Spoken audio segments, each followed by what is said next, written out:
Yep, Doug Horne, and then after him, Martin Ritter. Thank you. Madam Chair and fellow commissioners, we appreciate the time, and I certainly want to say thank you to Continental Properties for coming to this market. Another great Milwaukee, Wisconsin company came here. We brought here years ago Kohl's department stores. That was one of the projects we brought in, which provided a lot of sales tax for the community. So we like the Wisconsin people, and I've known these guys for 30 years. They do great jobs. And I wanted to mention that Continental works with 150 retailers. They have a sheet here, the company that they work with, 150 retailers that we want in Farragut. And we work with a lot of the same retailers. We're working currently with Lowe's. I told the mayor recently we're working with Lowe's to try to attract them beside the Ingalls Center that Ingalls bought from us, and frankly got kind of irritated at the town because they had to tear the back of the center off, so they've not done much with the property. So I promised Ralph at the shopping center convention in Las Vegas, we were there to get more retailers. We would work hard on getting Lowe's in there, and we're working hard on that. We're also working with Publix on another site west of here. We're working with Sprouts department stores, Sprouts Organic and Health Food Company to come to Farragut.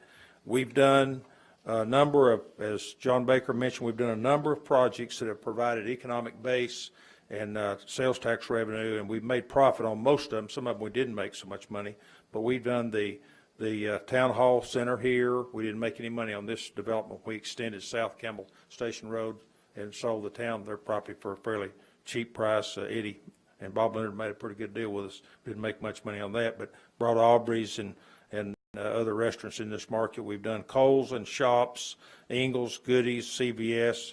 I sold Sam Mishu the property on the corner for Walgreens. We did the CVS on the other corner, which provided sales tax. We've done Derby Run in Lanesboro Apartments, thankfully, that have been full, as Michael Patterson said.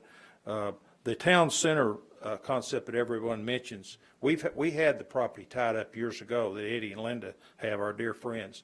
We couldn't make it work because it was office retail and multifamily, and it's a fairly thin property on Kingston Pike, very deep. Michael Bates had it. They couldn't make it work. I think if that works to the people that are here, I believe as a developer person, you're going to have a public-private partnership. The town's going to have to put some money in the property to make that property be developed, in my opinion.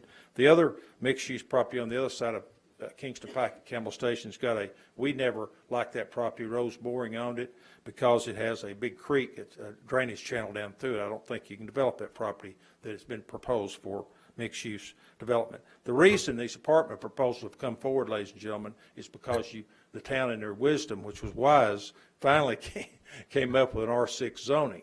Now these apartments all will not happen. It takes, John Minahan will tell you, it takes 20% equity to do a project. They're talking about $37 million deal.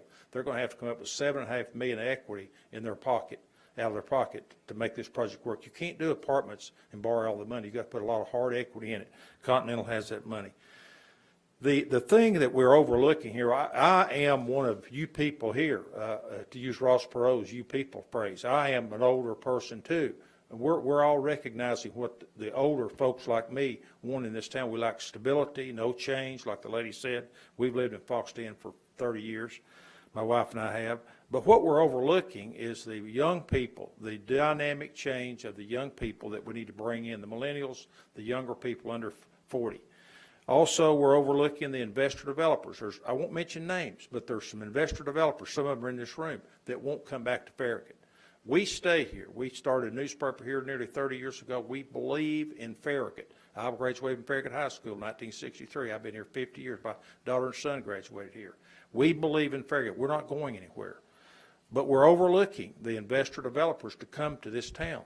And if you turn this down here, or Board of Alderman mayor, people go away. And I told some people recently, we may have to go away too. I'm 70 years old. We won't keep butting our head against this. Our attorney says that we could sue the town over the land use plan because it shows multifamily density from Smith Road to Boring Road. Our attorney says we can sue the town on this. Yes, there can be lawsuits. We can sue. Guess what? We won't sue. Why? We're Farragut people. We've been here. We'll stay here. We're not going to sue the town. I'm too old to sue the town. I don't sue people anyway. The investment that is being made here, you won't get from any other developer like Continental Properties. They have the equity money, and you need to really think about it. And the retailers they represent, we want more retailers for this market.